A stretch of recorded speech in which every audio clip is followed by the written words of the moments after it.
그 배경부터 시작한 지가 참 오래되었는데 오늘은 이제 우리가 함께 읽은 마태복음 26장 57절에서 75절 특별히 이 기간에 설교하는 게 우리가 사순절 기간에 또 이렇게 맞는 말씀이기 때문에 더 우리에게 마음에 와닿는 것 같습니다. 우리는 여러분 지난 주일에 십자가를 앞에 두신 그 예수님의 모습을 살펴보면서 우리가 일반적으로 생각하는 것처럼 예수님은 십자가를 피할 수 없는 자기의 운명인 것처럼 우리는 생각하는데 예수님의 그 십자가 앞에 놓여 있는 모습을 보면서 십자가는 예수님의 운명보다는 예수님이 친히 선택하신 것이었다. 그 예수님의 선택에 대해서 우리가 같이 좀 의견을 나눴고요, 말씀을. 그리고 선택하신 후에 예수님은 기도하셨다. 그리고 하나님의 뜻 가운데 자기를 내려놓고 하나님의 뜻을 이루는 기도를 하셨고, 또 기도에서 멈추지 않고 이제 그 십자가 앞으로 자기를 내던지는 적극적이고 능동적인 순종의 발걸음을 옮기셨다. 우리가 그 예수님의 세 가지 모습을 가지고 우리가 은혜를 나눴습니다. 예수님은 선택하셨고, 그래서 우리도 십자가 앞에 신앙생활은 선택이다. 이렇게 우리가 같이 적용을 받았죠. 그리고 우리도 뭐예요? 내가 선택한 것을 하나님의 뜻 가운데 이루기 위해서는 나의 의지와 결단만이 아니라 내가 기도해야 된다. 기도해야 우리는 나의 선택을 나의 욕심이 아니라 하나님의 뜻대로 우리가 이룰 수 있다. 그리고 기도의 자리에서 멈추는 것이 아니고 우리는 또 어떻게 해야 되죠? 순종해야 된다. 우리가 이런 주제로 같이 지난주에 말씀을 같이 살펴보면서 은혜를 나눴습니다. 자, 지난 시간에 우리가 함께 살펴본 어떤 큰 주제가 어떤 십자가 앞에 놓여 있는 예수님의 모습을 세 가지로 살펴봤다고 하면은, 오늘은 여러분 이 십자가 앞에 놓인 예수님의 모습이 아니고 그 제자들의 모습을 한 세 가지 정도로 같이 좀 살펴보고자 합니다. 그러면 제자들은 어떤 모습을 보이고 있는가? 특별히 제자들 중에서도 제자들의 그 대표가 되는 수제자라고 알려져 있죠. 이 베드로의 모습이 어떠했는지 우리가 함께 살펴보면서 은혜를 나누겠습니다. 먼저 여러분, 우리가 결론적으로 보면은 56절에 보니까 그러나 이렇게 된 것은 다 선지자들의 글을 이루려 함이니라 하시더라, 이렇게 되어 있거든요. 그러니까 이렇게 된 것은 다 선지자들의 글을 이루려 함이니라 하시더라. 이에 제자들이 다 예수를 버리고 도망하니라. 지난 주일날 마지막 구절이었죠. 자, 그러니까 여러분 십자가 앞에서 다 도망갔는데, 근데 그것도 하나님의 뜻을 이루기 위해서, 하나님의 말씀을 이루시기 위한 것이라고 말씀을 주셨고, 제자들은 다 도망갔습니다. 근데 여러분 오늘 본문 70절을 보니까 그냥 도망간 것에서 끝나는 것이 아니고, 한번 읽어볼까요? 시작. 베드로가 모든 사람 앞에서 부인하여 이르되 나는 네가 무슨 말을 하는지 알지 못하겠노라 하며. 자, 여기서 부인한다고 이렇게 말씀을 하고 있습니다. 모든 사람 앞에서 부인합니다. 3년 동안 예수님과 동거동락하면서 예수님을 선생으로 주라고 모시면서 따라다니고 섬겼던 베드로의 모습입니다. 부인했다. 자, 그리고 72절도 볼까요? 베드로가 맹세하고 또 부인하여 이르되 나는 그 사람을 알지 못하노라 하더라. 자, 두 번째는 맹세까지 합니다. 맹세까지 하면서 부인합니다. 자, 그리고 여러분 74절도 볼까요? 74절 시작. 그가 저주하며 맹세하여 이르되 나는 그 사람을 알지 못하노라 하니 곧 닭이 울더라. 이번에는 여러분 저주까지 합니다. 부인하고 또 맹세하면서 부인하고 그 다음엔 저주까지 하면서, 이게 원문으로는 쌍욕이래요. 쌍욕. 그러니까 쌍욕까지 하면서 나는 그런 놈 몰라. 이렇게 예수님을 철저히 저주하고 부인하고 맹세하는 이런 베드로의 모습을 우리가 볼 수 있습니다. 여러분, 베드로가 왜 실패했습니까? 우리가 단순하게 예수님은 하나님의 아들이니까 승리했고 십자가 앞에서, 베드로는 시몬 연약한 갈대 사람의 아들이니까 베드로는 실패했다. 우리가 단순하게 어떤 단순 논리로 우리가 그렇게 이 본문을 우리가 이해하는 것이 아니고, 베드로가 실패한 데는 분명한 이유가 있다는 것을 오늘 본문이 우리에게 가르쳐주고 있습니다. 우리가 그것을 좀 같이 좀 찾아보면서 같이 좀 은혜를 나누겠습니다. 자, 베드로가 첫 번째 실패했던 이유는 자기 자신을 신뢰했기 때문입니다. 한번 따라해 보세요. 자기 자신을 신뢰했기 때문이다. 자, 예수님을 모른다고 저주하고 맹세까지 했습니다. 부인했습니다. 이 사건 있기 바로 이제 한 몇 시간 전으로 우리가 우리 지난주일 그 설교 본문이 되겠습니다만 몇 시간 전으로, 시간적으로 하면 몇 시간 전으로, 또 장소적으로도 한번 다른 장소로 우리가 한번 유추해서 거슬러 올라가 보면은 26장 31절이거든요. 26장 31절을 보면은 시작. 그때에 예수께서 제자들에게 이르시되 오늘 밤에 너희가 다 나를 버리리라. 기록된 바 내가 목자를 치리니 양의 떼가 흩어지리라 하였느니라. 자, 주님은 여러분 이것이 장소는 어디입니까? 지금 마가다락방입니다. 목요일날 최후의 만찬을 하고 있는 이 자리입니다. 만찬을 하고 있는 이 다락방에서 너희가 다 나를 버릴 것인데 이것은 어떤 지금의 상황에서 너희들이 그렇게 움직이는 게 아니고 이미 성경에 기록한 하나님의 말씀이었다. 이렇게 자기 자신을 비우고 자기 자신의 연약함과 자기 자신을 깨트리도록 이렇게 주님이 말씀을 하고 있어요. 우리로 하여금 자신을 돌아보도록 말씀 앞에서 우리를 이렇게 비치면서 우리를 깨우치고 겸손하도록 이렇게 이거는 기록된 말씀이다. 이렇게 너희가 다 나를 버릴 것이다. 이렇게 말씀하고 있는데 33절에 보니까 어떤 말씀을 합니까? 베드로가 대답하여 이르되 모두 주를 버릴지라도 나는 결코 버리지 않겠나이다. 이거는 여러분 베드로의 진심이었습니다. 베드로의 의지요, 베드로의 선택이요, 베드로의 결단이었습니다. 그러나 여러분 예수님은 지금 기록된 말씀, 하나님의 말씀을 가지고 너 자신의 연약함을, 너 자신의 그 깨어지기 쉬운 너 자신을 지금 가르쳐주고 있는데, 말씀을 통해서 가르쳐주고 있는데 베드로는 그 상황 속에서 자기의 감정과 자기의 기분에 휩싸여서 나는 절대로 주님을 버리지 않겠습니다. 이렇게 말씀을 하고 있어요. 그때 베드로의 이 말에 예수님은 아주 구체적으로 정확하게 그 다음 34절에서 이렇게 말씀을 하고 있죠. 예수께서 이르시되 내가 진실로 내게 이르노니 오늘 밤 다 굴기 전에 내가 3번 나를 부인하리라. 자, 이렇게 말씀을 했어요. 근데 이럼에도 불구하고 35절에서 또 베드로는 또 어떻게 반응하고 있습니까? 35절 한번 보세요. 35절에서 베드로가 이르되 내가 주와 함께 죽을지언정 주를 부인하지 않겠나이다 하고 모든 제자도 그와 같이 말하니라. 자, 그러니까 우리가 여러분 이렇게 시간을 좀 과거로 거슬러서 올라가 보니까 자기를 의지하고, 그죠? 자기를 의지하고 주님은 기록된 말씀을 가지고 너희들이 나를 부인하고 너희들이 나를 버릴 것이라고 말씀하고 있는데 베드로는 지금 그 상황 속에서 자기 자신을 신뢰하고 자기 자신을 높이고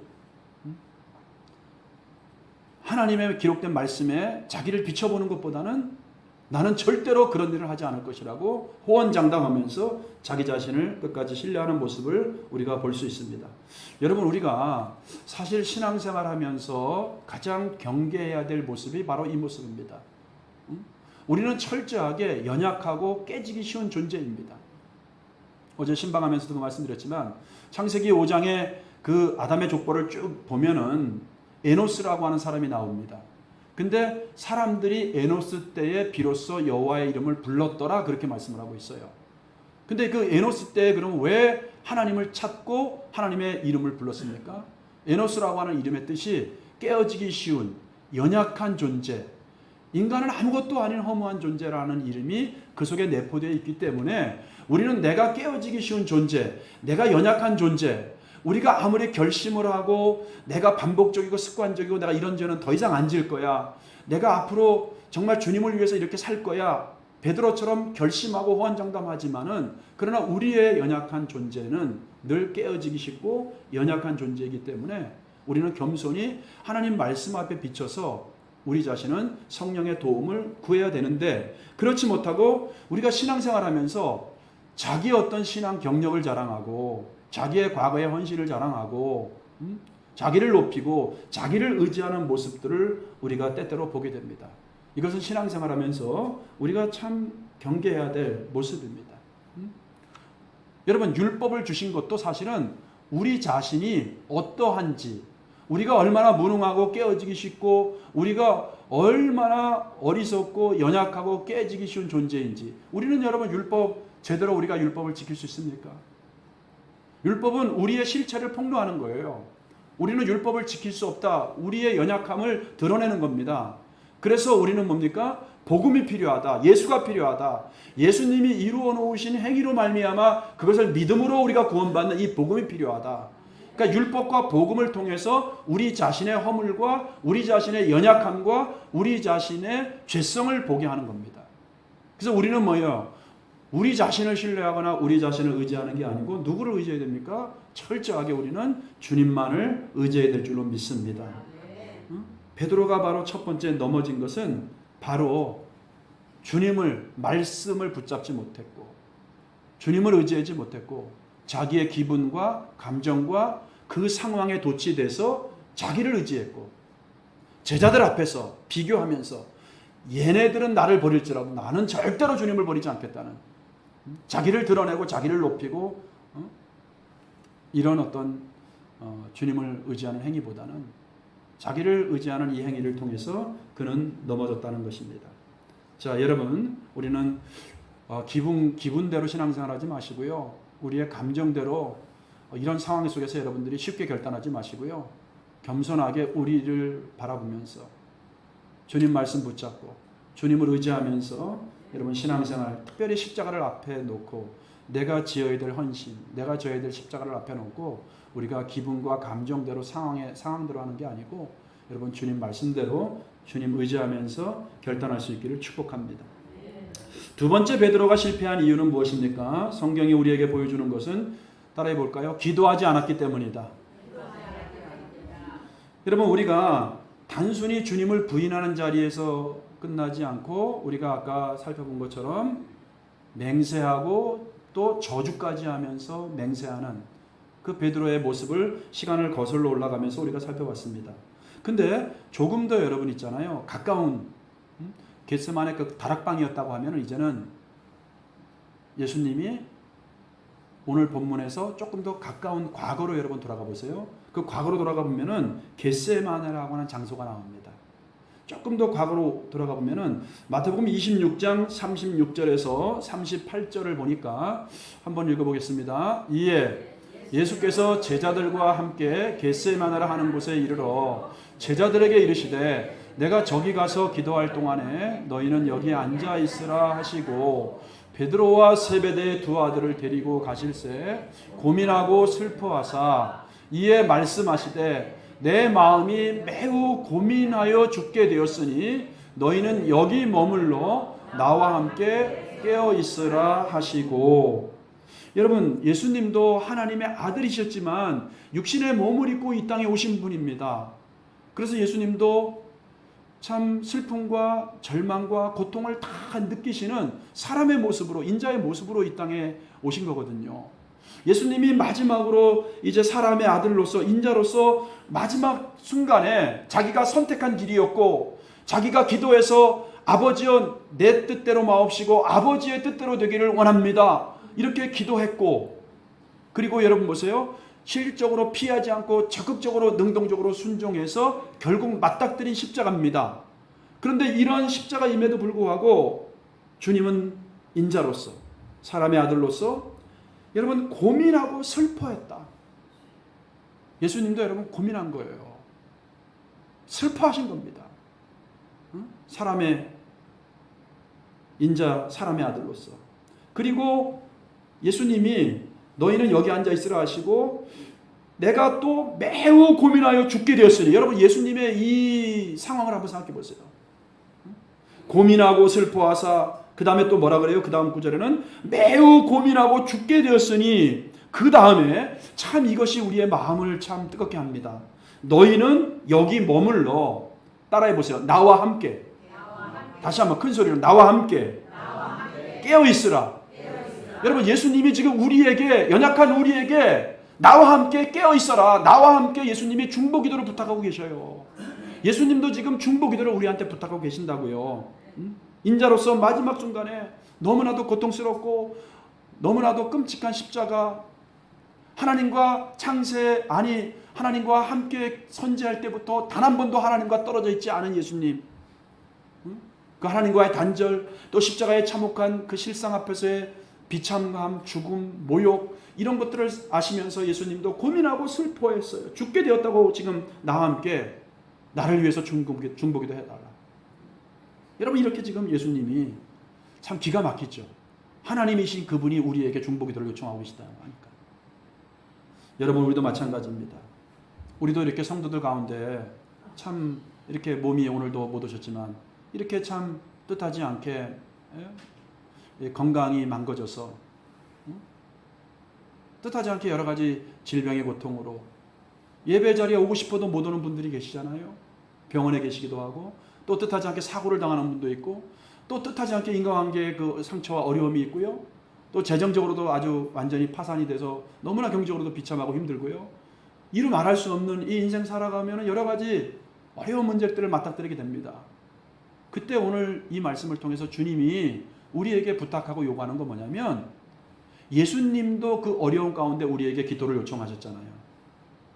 너희들 그럴 때 서로 중보기도 하라. 중보기도 해라. 이걸 지금 말씀하고 있는 거예요. 우리도 여러분 서로 중보기도 할 줄을 믿습니다. 자, 근데 그때 제자들이 어떻게 했는지 이 40절을 보세요. 40절 시작. 제자들에게 오사 그 자는 것을 보시고 베드로에게 말씀하시되 너희가 나와 함께 1시간도 주님이 그렇게 부탁하고 가셨어요. 내가 죽게 되었으니 나를 위해 중보해달라. 나와 함께 기도하자. 그리고 주님이 기도를 하셨어요. 근데 주님의 그런 간곡한 부탁에도 불구하고 주여! 한 다음에 눈 감고 다 자는 거예요. 여기 나오잖아요. 그죠? 다 지금 어떻게 했어요? 지금? 자는 것을 보시고 그랬잖아요. 자는 것을 보시고. 근데 기도는 여러분 주님이 여기서 말씀하신 것처럼 여기도 나오죠. 나와 함께. 그죠? 두 번째 줄 보세요. 너희가 나와 함께 1시간도 이렇게 깨어 있었느냐. 그러니까 기도는 여러분 주님과 함께 하는 것입니다. 그래서 사도 바울은 여러분 로마서 8장 26절에서 이렇게 말하고 있잖아요. 이와 같이 시작. 이와 같이 성령도 우리의 연약함을 도우시나니 우리가 마땅히 기도할 바를 알지 못하나 오직 성령이 말할 수 없는 탄식으로 우리를 위하여 친히 간구하시느니라. 기도는 주님과 함께 하는 겁니다. 여러분들이 이 기도의 자리에 나와서 결단하고 기도하지만 나 혼자 하는 것 같지만 우리 안에 누가 계셔요? 성령님이 계셔서 우리는 살아계신 주님과 함께 우리가 기도하는 거예요. 연약한 지체를 품고 기도하고 특별히 여러분 보세요. 내가 무엇을 기도해야 될지 우리가 기도하다 보면은 우리가 어떤 면에서 하나님이 우리의 기도를 더디게 응답하는 것도 마찬가지예요. 우리는 지금 이것이 필요해서 이 문제를 가지고 기도하지만 우리가 기도하는 가운데 너에게 정말 필요한 것은 그것이 아니야. 이걸 깨닫게 하시고 성령이 우리로 하여금 정말 예수님처럼 하나님의 뜻 가운데 하나님의 원대로 하는 기도가 무엇인지를 기도하면서 기도의 내용이 바뀌게 되고 기도가 성숙하게 되고 또 기도를 통해서 우리의 연약함들이 드러나게 되고 또 하나님으로부터 오는 능력과 힘을 공급받는 게 바로 기도이기 때문에 주님이 우리에게 기도는 나와 함께 하는 것이다. 여러분 기도에 깨어있길 바랍니다. 그럼에도 불구하고 41절에 보니까 그들은 실패했죠. 자 41절 시작. 시험에 들지 않게 기도하라. 마음에는 원이로되 육신이 약하도다 하시고. 자, 이 말씀을 통해서 우리는 기도하지 않으면 역설적으로 뭐예요? 시험에 들 수 있는 거예요. 주님은 지금 정확하게 영적으로 그들을 바라보고 진단하고 있습니다. 지금은 기도해야 될 때다. 지금은 시험의 때다. 여러분, 여러분에게도 지금이 시험의 때입니까? 여러분에게도 지금이 기도의 때입니까? 그럼 기도하셔야 되는 거예요. 영적으로 주님은 그걸 바라보시고 제자들에게 두 번째 나와서 지금 기도해야 돼. 지금 안 그러면 너 시험에 빠져. 너 실패해. 그렇게 부탁하시고 가셨어요. 근데 43절 또 볼까요? 한번. 43절에 보니까 시작. 다시 오사 보신즉 그들이 자니 이는 그들의 눈이 피곤하니. 이번에는 아예 그냥 다 누워 자고 있어 그냥. 아까 그냥 졸고 있었잖아요. 이번에는 아주 그냥 벌러덩 누워서 그냥 아예 그냥 다 자고 있어요. 여러분 베드로가 실패한 이유는 뭐라고요? 주님이 간곡하게 이렇게 부탁했어요. 고민하고 슬퍼하사 죽게 되었으니 제자들에게 하나님의 아들이신 그분이 우리에게 중보기도를 부탁하셨다는 겁니다. 몇 번씩 부탁을 간곡하게 하셨지만 그들이 아예 한 시간도 깨어있지 못하고 다 자는 모습, 기도하지 않았기 때문에 결국 실패했다는 것입니다. 여러분, 신앙생활은 참 그런 것 같습니다. 우리의 결단과 우리의 의지로 할 수 있는 게 신앙생활 아닙니다. 그러니까 신앙생활은 어떻게 보면 기도생활이에요. 여러분, 기도를 통해서 우리는 신앙생활 승리할 수 있는 것이고, 나에게 맡겨진 사명도 내가 감당할 수 있는 것이고, 기도를 통해서 우리는 뭡니까? 하늘문이 열리는 영적인 체험도 할 수 있는 것이고, 기도를 통해서 우리는 신앙이 더욱더 성숙한 사람으로 세워져 가는 것입니다. 그리고 기도를 통해서 우리는 하나님의 뜻대로 우리가 한 걸음 한 걸음 주님과 동행하면서 믿음을 지켜가는 겁니다. 그러니까 기도하지 않으면 질 수밖에 없어요. 에베소 마지막에도 사도 바울이 간곡하게 부탁하잖아요. 모든 기도와 간구에 깨어 있어야 되고, 기도하지 않으면 우리가 어떻게 성령 충만하고, 기도하지 않으면 우리가 어떻게 신앙생활 승리할 수 있겠습니까? 습관이 될 정도로 여러분 기도하셔야 됩니다. 습관 될 정도로. 기도함으로 여러분 날마다 나에게 맡겨진 십자가도 지고 베드로처럼 실패하지 않고 승리할 수 있기를 주의 이름으로 축복합니다. 자, 마지막 세 번째 베드로가 실패한 이유는 무엇일까? 오늘 성경이 우리에게 그 힌트를 보여주고 있는데 58절을 보니까 시작. 베드로가 멀찍이 예수를 따라 대제사장의 집들에까지 가서 그 결말을 보려고 안에 들어가 하인들과 함께. 자, 58절이 우리에게 보여주는 것은 뭐냐면 베드로가 주님을 안 따른 건 아니에요. 베드로가 주님을 따라갔습니다. 근데 베드로가 실패한 이 세 번째 이유를 이 말씀에서 우리가 찾아볼 수 있는 것은 따르긴 따르지만 예수님과의 관계와 예수님과의 거리가 멀어졌기 때문에 그렇습니다. 여러분, 우리도 마찬가지예요. 우리도 신앙생활 우리가 여러분 실패하고 우리가 나에게 맡겨진 십자가 감당하지 못하는 이 베드로처럼 이런 모습은 내가 주님을 신뢰하지 않은 것도 있고요. 기도하지 않은 것도 있지만은 주님과의 관계가 멀어졌기 때문에, 주님과의 거리가 멀어졌기 때문에 바로 실패했다는 것입니다. 여기도 보니까 오늘 본문도 멀찍이 그러잖아요. 멀찍이. 우리는 근데 이 멀찍이라는 단어보다는 우리는 여기에 더 우리는 아니하는 것 같아요. 예수를 따라. 그죠? 멀찍이도 있고 예수를 따라 있잖아. 근데 우리는 멀찍이는 싹 밀어내고 예수를 따르잖아 지금. 그러면 된 거지 뭐. 여러분, 우리가 신앙생활도 마찬가지입니다. 주님과의 관계, 주님과의 거리보다는 내가 예수님을 믿는다 스스로 아니하면서, 적당히 세상에서도 마찬가지예요. 내가 어느 정도 손해보지 않는 거리, 손해보지 않는 그 선에서만 내가 신앙생활해요. 이해가 되십니까? 나에게 손해가 오고 불이익이 오면은 그때는 예수님을 베드로처럼 멀찍이 안 따르는 것도 아니고 따르는 것도 아니고, 그러나 예수님을 만지려고 하면 만져지지도 않고, 또 예수님을 이렇게 볼 수는 있는 저 멀리 어떤 그런 자리에서 우리가 신앙생활을 안도할 때가 얼마나 많은지 모릅니다. 예수를 따르면서도 세상에서 내가 예수 믿는 사람으로서 드러나지 않을 정도의 거리를 딱 유지한 채 이것도 아니고 저것도 아니고 신앙생활 하는 사람들이 얼마나 많은지 모릅니다. 여러분, 지금 우리가 적용 한번 해보실래요? 예수를 멀찍이 따랐다는 것은, 예수님은 말씀이신 하나님이 육신을 입고 이 땅에 오신 분이죠. 그러면 지금 우리가 적용하면은 예수님 눈에 안 보이니까 이 말씀을 통해서 우리는 뭐냐면 주님과 멀어졌다, 주님을 멀찍이 따른다. 이것은 뭐냐면 우리가 말씀과 멀어졌다 이거예요. 말씀이신 분이니까 주님은 말씀과 너무 멀어져 있는 거야. 말씀대로 내가 신앙생활하고 순종하는 게 아니고 말씀과 너무나 멀어져서 내 기분과 내 감정대로 성경 읽으면서 내 상황에 따라서 성경을 마음대로 잣대하고 내가 순종할 것만 찾아내고, 나에게 좀 불편한 말씀은 다 거절해 놓고 적용하지 않고 이런 거 있잖아요. 이런 것들이 어떻게 보면 뭐예요? 말씀과 멀어지는 거 아니겠습니까? 기록된 말씀과 멀어지는 거예요, 그냥. 여러분, 말씀을 가까이 하시기 바랍니다. 예, 우리 장로님들도 뭐 큐티도 하고 또 성경도 여러분 성경 통독반에서 지금 읽도 하는데, 여러분 어쨌든 간에 우리가 좀 바쁘고 해도 성경을 놓지 말고 여러분 기도할 수 있기 바랍니다. 주님과 떨어져 있으면 안 됩니다. 그러면 우리가 실패하게 됩니다. 근데 베드로는 여러분 예수님과도 떨어져 있었지만은 참 이것도 중요해요, 여러분. 예수님과도 떨어져 있으면 문제가 생깁니다. 실패할 수밖에 없습니다. 근데 베드로는 예수님과도 떨어져 있었지만은 예수 생명을 가지고 있는 공동체 있죠. 똑같은 제자들에게서도 베드로는 떨어져 있다는 거예요. 여러분, 우리가 이것도 주목해서 봐야 됩니다. 주님이 잡혔을 때 제자들은 다 뿔뿔이 도망쳤습니다. 다 흩어졌습니다.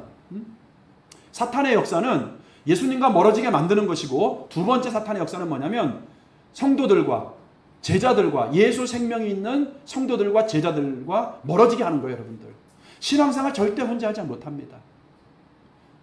여러분, 우리가 가끔 이렇게 뭐 동물의 왕국 같은 거 이렇게 보면은 사자나 호랑이 같은 사나운 맹수들이 최강자 뭐 이런 아주 상위에 있는 포식자들이 어떤 초식동물들을 여러분 사냥합니까? 항상 무리에서 이탈되는, 무리에서 떨어져 있는 그런 초식동물을 먹잇감으로, 사냥감으로 노리지 않습니까? 세상의 육신적인 세상에서의 논리도 그렇지만 여러분, 영적인 원리도 똑같아요.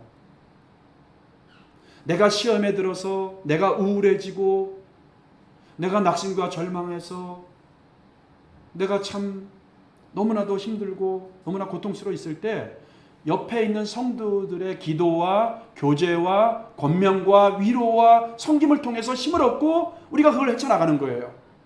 그 신앙생활은 절대 혼자 하는 게 아닙니다.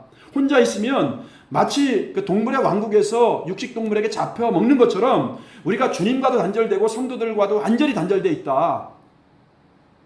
우리도 잡아먹히는 겁니다. 그래서 여러분, 신명기 25장 17절 18절 말씀에서도 이렇게 기록되어 있습니다. 너희는 애굽에서 나오는 길에 아말렉이 네게 행한 일을 기억하라. 곧 그들이 너를 길에서 만나 네가 피곤할 때에 내 뒤에 떨어진 약한 자들을 쳤고 하나님을 두려워하지 아니하였느니라. 여기 내 뒤에 떨어진 뭐예요? 약한 자들을 쳤다는 겁니다.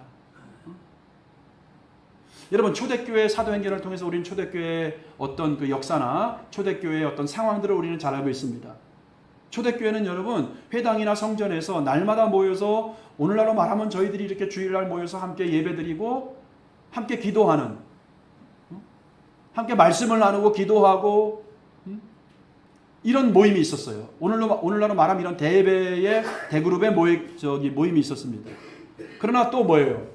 각 가정에서 떡을 떼며 소그룹으로, 구성원들끼리 소그룹으로 이렇게 모여서 각 가정에서 떡을 떼면서 서로 기도하고 서로 세워주고 서로 붙들어주는 이런 모임이 있었다는 거예요. 그렇기 때문에 여러분, 우리 교회가 참 목장교회로, 목장 모임을 참 중요시하고 이렇게 하려고 노력하고 애쓰는 게 바로 거기에 있습니다. 여러분, 신앙생활 나 혼자 할 수 있는 것이 아니기 때문에 이런 모임을 통해서 내가 힘을 받고 위로를 받고 내가 세워져 가고 또 유혹과 시험을 이기고 내가 중보기도를 하고 중보기도를 받기 때문에 너무나 이것이 중요하기 때문에 여러분, 우리가 공동체에서 떨어져서는 안 된다. 이렇게 베드로를 통해서 우리는 배울 수 있는 것입니다. 사랑하는 성도 여러분, 오늘 말씀을 정리하겠습니다. 오늘은 여러분, 우리가 십자가 앞에 놓여있는 그 제자들의 모습, 특별히 베드로의 모습을 통해서 예수님은 승리했는데 베드로는 왜 실패했는가? 오늘 우리는 본문을 통해서 세 가지 이유를 살펴봤습니다. 베드로는 주님을 의지하기보다는, 기록된 말씀을 붙잡는 것보다는 자기 자신을 신뢰했다. 두 번째, 베드로는 예수님이 간곡하게 나와 함께 기도하자, 중보기도를 요청했음에도 불구하고 전혀 기도의 자리에 있지 못했다. 기도에 실패했다. 세 번째는 예수님과의 거리, 예수님과의 관계가 너무 멀리 떨어져 있었고 또 예수 생명을 가진 공동체와도 떨어져 있었기 때문에 결국 그는 실패할 수밖에 없었다. 이것을 우리가 살펴보았습니다. 사랑하는 성도 여러분, 베드로의 실패의 이유를 우리가 통해서 한번 우리의 신앙을 돌아보시고 우리의 신앙을 점검하고 우리는 여러분 실패하지 않는 승리자로서 특별히 우리에게 맡겨진 사명 또 십자가를 앞에 두고 우리는 베드로처럼 실패하지 않기 위해서 더욱더 주님 말씀을 신뢰하고 주님을 신뢰하고 또 기도하고 또 여러분 예수님과 더 밀접해 있고 또 공동체에 있으면서 서로 간에 유익하고 서로 간에 힘이 되고 기도하는 관계를 통해서 우리 모두가 승리할 수 있기를 주의 이름으로 축복합니다. 우리 한번 찬양 부르고 같이